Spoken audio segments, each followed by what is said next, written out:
welcome you all on this eGov Campus Faculty Orientation Program.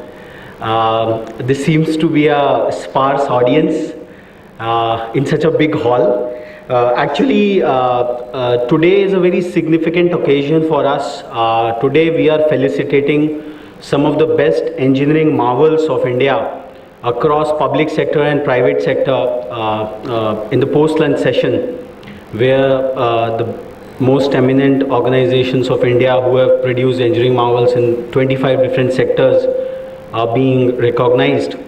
So we just felt like using this opportunity to further encourage the campuses who have taken a major lead in implementing the eGov campus program at their campuses. So from the UN Public Service Day, when we initiated the entire process on 23rd of June this year, to UN Day today. Today happens to be the United Nations Day, incidentally. So in these 48 weeks, I think a lot of ground has been covered. We recognize somewhere to the tune of 77 campuses from across the country as eGov campuses. And the kind of overwhelming response we have been receiving since then in these last 48 weeks has been really encouraging and guiding the course of action in the right direction. So out of these 77 campuses, I just wanted to give you an update. Like 136 faculty members from around 35 campuses registered themselves for the program. We are still following up with the remaining campuses to get their faculty members registered and notionally establish eGov cells.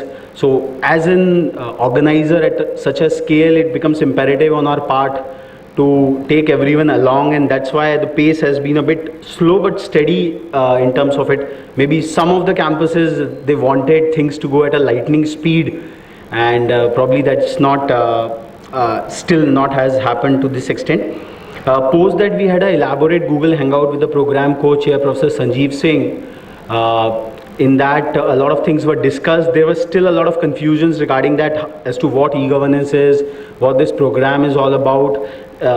Even though the communications from our side had been quite clear, but obviously emails are not that, I will say, it eventually requires a one-on-one interaction. So we will be having a lot of one-on-one interaction this morning, and we will be taking things forward. So in that Google Hangout, thought was mooted by Professor Sanjeev Singh ki let's evaluate the understanding of the campuses pertaining to the governance per se in the framework of their institutions. See, what happens is ki we can all dream and think about building up a top-notch application from day zero, but probably it might not so happen, understanding that. So in that Google Hangout, he then somewhere requested, which was I think missed by some and picked by all, was key to submit a state of eGov at the campus, like how the governance is functioning within an institutional framework. So we received 24 such entries from the 77 campuses which were participants of this program. And out of these 24 reports which are with me here, quite elaborate reports. We had a detailed meeting with the program chair and co-chair for evaluating this, and the best 5 such reports would be acknowledged this evening at the Engineering Excellence Award ceremony. So the suspense will be continuing, like who all have won. The public declaration will come along with that.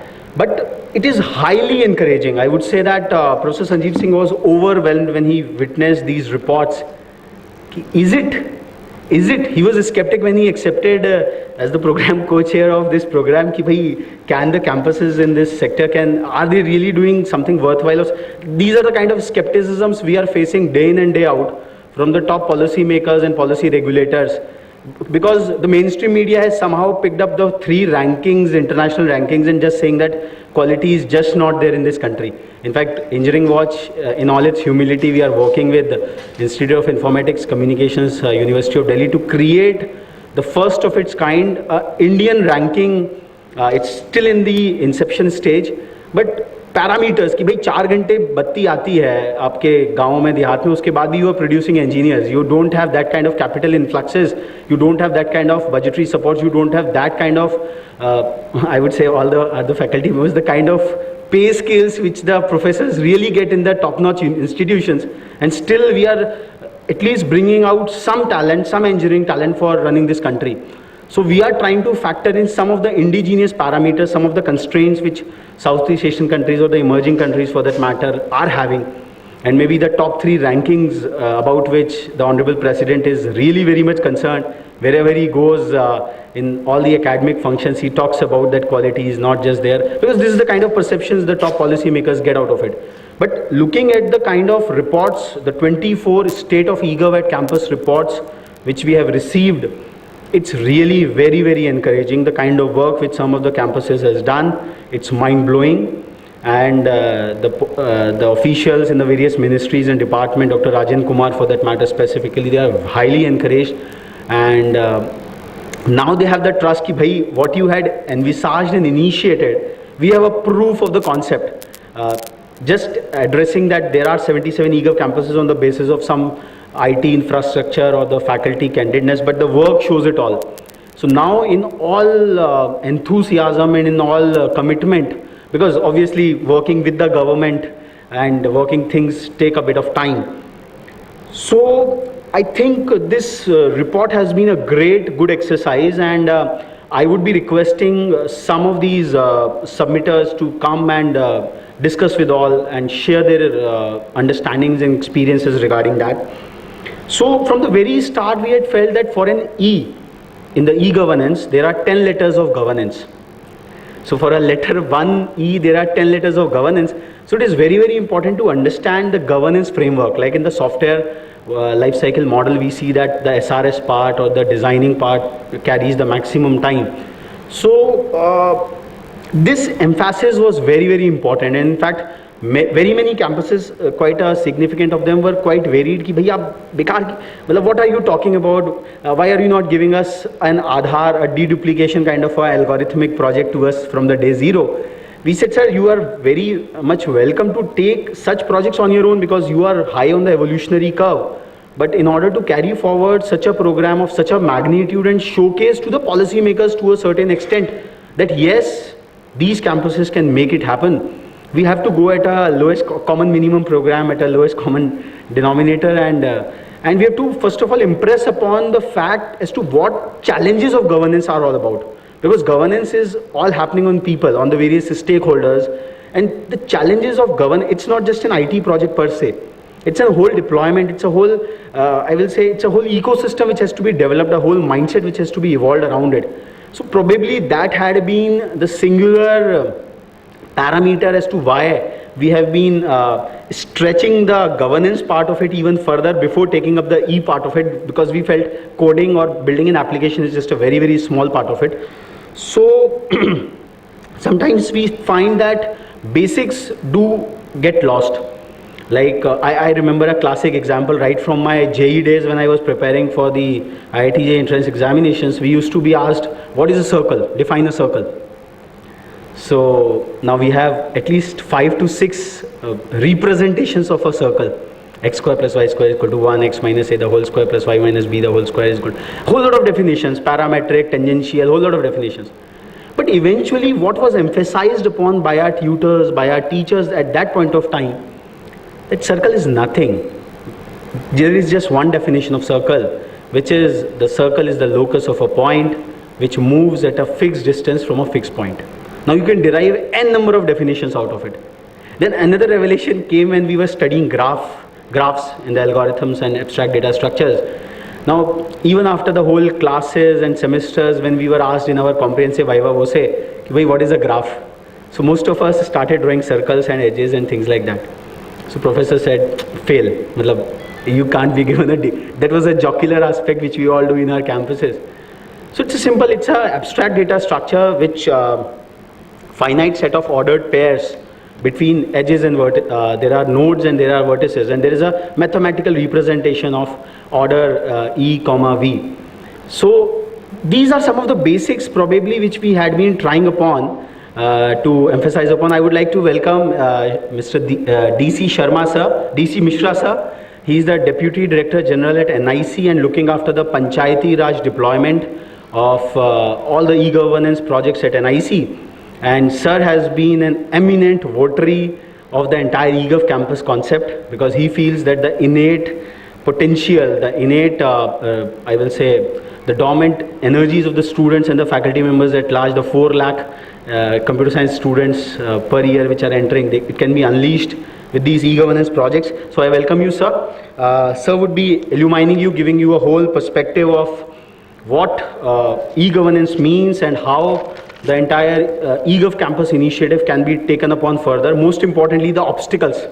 We at times are excited by the opportunities and fascinations of things, but when you pick up something, building up something, the challenges and the obstacles, going to a local unit, a department, or collecting the finite data, because sometimes we feel that data acquisition is something, it's not that order of a job, but probably this is something which Google and the best IT organizations of this world have been doing for decades continuously, and on top of it they have been able to make such fantastic applications. So we've faced a lot of disgust and disgruntlement from this over and overt emphasis on the core fundamental of governance in this e-governance program. Because we had been saying that you have to submit this report, many of the campuses could not understand the implications of it. And a significant chunk of the campuses couldn't decipher the implicit intention behind this. For them, eGov came as some new age, highly complex, high-end computer science problem, which just needs a high-order algorithmic approach. But probably this is not so. I think Mishra sir will explain it further. So far so good as the core skills of CS and IT are concerned, but governance and IT applications in governance something much more, much beyond. So, and for some campuses we had been receiving the constant calls regarding getting some run-of-the-mill kind of project definitions so that they can focus their projects and implement it and get something out of it. So, but interestingly and fortunately, there have been campuses who have been able to internalize the implicit, the innate approach of the e-governance program, and they have really documented it well, presented it well in their State of eGov at Campus reports over there. So I would, without losing any further time, I would like to request Mr. DC Sharma sir, Mishra sir, to please give his inaugural address, his keynote address regarding as to what e-governance is, what opportunities and what possibilities it presents to the CS and IT departments in particular, spread across the country where the industrial clustering is not so much and where the real life problems, the real life challenges are there, onto which some usable applications can be developed and deployed. Before inviting him, I would like to just mention a small internote. Like we were discussing during the course of our campus program, we had been interfacing with a lot of e-governance leaders with the top IT companies who are integrating a lot of projects and all. So almost all of them, there was a silent consternation ki bhai, you are creating competitors for us. We were appalled and astonished ki how can the campuses become your competitors? Bole bhai, after all, we get the students from these colleges only. It's just a matter of process and discipline. And then only we deploy these guys on our projects. So if these campuses start somehow or the other, if some imaginative professor from one of the campus eGov cells start saying कि मैं भी tender भर देता हूँ local area के audit के assessment के बहुत सारे projects हैं, who can stop them? And that leadership, you are creating some small IT implementation teams at the campuses where all the best brains of CS and IT are present, the whole infrastructure is present, and things like that. So I think it's both astonishing and it should be satisfying for you that this is the level at which we can go. So I would request Mishra sir to please present his address, and you are free to shoot questions and a lot of queries to sir, because he has been, his inspiration has been very much central in driving this entire initiative so far. Sir.